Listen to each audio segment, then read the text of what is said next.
টাকা তোলার সময় গামছা নিয়ে বলতেছেন ইমাম মুয়াজ্জিনের হাদিয়া দেন।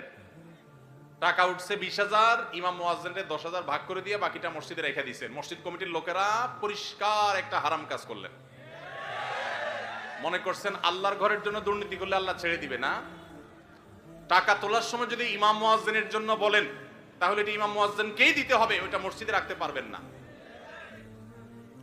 টাকা যদি ইমাম সাহেবের জন্য বলেন যে ইমাম সাহেবের হাদিয়া, মুয়াজ্জিন সাহেবের হাদিয়া, যেটা বলে তুলবেন সেটাই করতে হবে।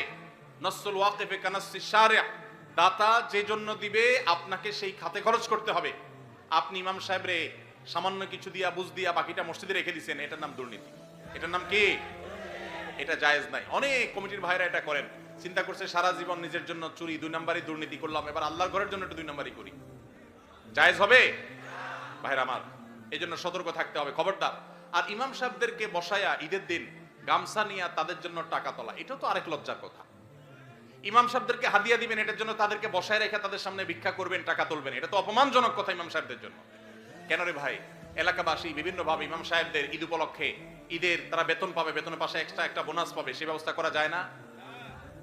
নিজেরা বেতন দানের টাকা বাড়াই দিয়া ইমাম সাহেবদেরকে, মুয়াজ্জিনদেরকে বোনাস দিবেন, তাদেরকে ভিক্ষা দিবেন না, তাদেরকে অপমান করবেন না। যে এলাকাবাসী তাদের ইমামকে সম্মান করতে পারে না, মর্যাদা দিতে পারে না, তাদের চেয়ে হতভাগা, তাদের চেয়ে দুর্ভাগা আর কেউ হতে পারে না। ভাইরা আমার, কুমিল্লার বদনামি শুরু হয়ে যাবে তো এরকম একের পর এক প্রশ্ন এগুলাই আসতেছে।